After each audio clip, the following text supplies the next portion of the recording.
Meat bicycle! Hello everybody, welcome back to another episode of Ultimate Easter Egg and Secrets Guide here in the Borderlands universe. So this is where I go through all three main Borderlands games and handpick three of the many Easter eggs jam-packed into these games and bring them to you guys with an explanation about what they're all about. So, got three great Easter eggs for you today, so without further ado, let's get on.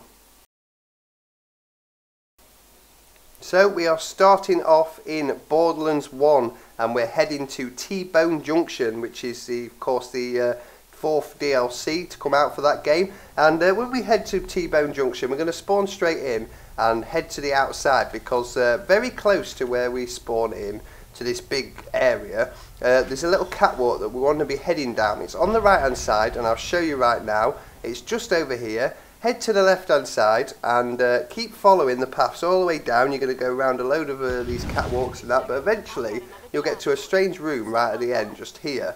So we're going to go up these ladders. Now the door to get into this little room is locked, as you can see. It's red. There is a map reference for you guys so you can see it, but the red light on the door means you cannot open it. So to open it, it is this simple. Go around the other side. There's also a chest to open. And click the button there. That will unlock the door. So once we're inside, this is a strange room. It's like a shrine to Lilith. There's a load of lights and things like that, and like a wanted poster for her and all of that. That is not part of the Easter egg. What's part of the Easter egg is if you open this little locker right here, a guy will jump out of it. He is a mini mutant midget psycho, one of three that can be found in this. Now this guy is called Meat Popsicle. He will dart out. He's very powerful. He will be level 61 even in playthrough 1 until you get past level 61. Then he will start scaling to you. He's a bit derpy and a bit glitchy. I think he glitches out here as well. But yeah, he's part of three midget psychos that want to be found in order to get the an achievement called Sneaky Little Buggers. But this guy in particular is his own Easter egg because it's a reference to the 1997 film The Fifth Element, where the main character, played by Bruce Willis, I think his name is Corbin Dallas, is asked if he is classified as human, and he states negative. I am a meat popsicle. So our first Easter egg today is the Fifth Element Easter egg, which is meat popsicle.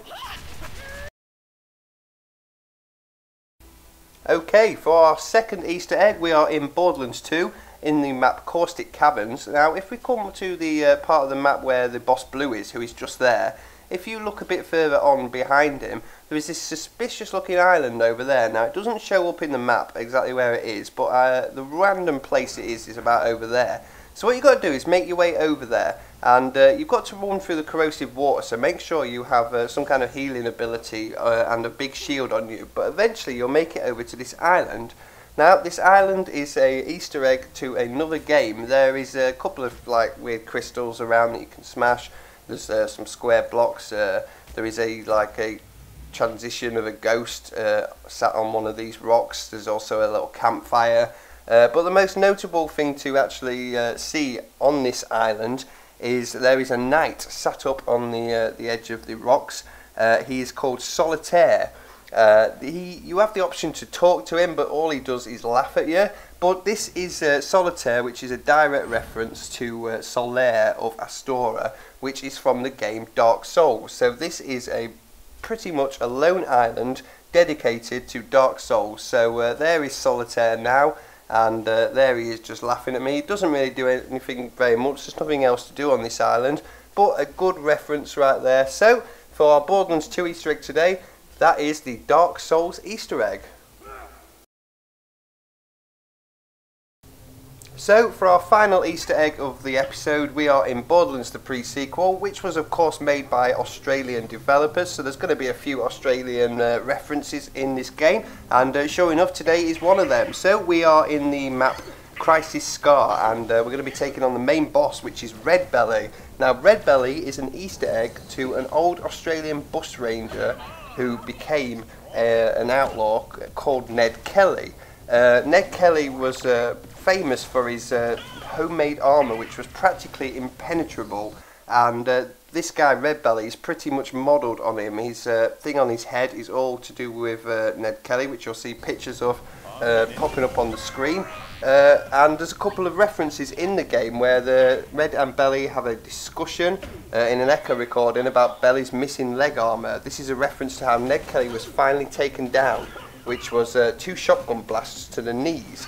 Red also comments that nobody's going to shoot you there as well, which is, like I said, eventually how Ned Kelly was taken down. He was shot in the legs, which his armour didn't cover, and eventually captured and hanged for it. So there you go, that is our Easter egg for today.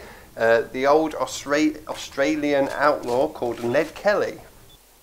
So there you go guys, that is another episode of Ultimate Easter Egg and Secrets Guide across the Borderlands game. This is number 3, and we have covered the 5th element Easter egg with Meat Popsicle. We've gone to the Dark Souls Island in Borderlands 2, and then finally rounded off with a bit of history from an old Australian outlaw, Ned Kelly, which was transformed in Borderlands universe into Red Belly. So really hope you've enjoyed this. Join me again for another episode soon, where we'll be going through it all again. So thanks for watching, and I'll see you guys in the next episode.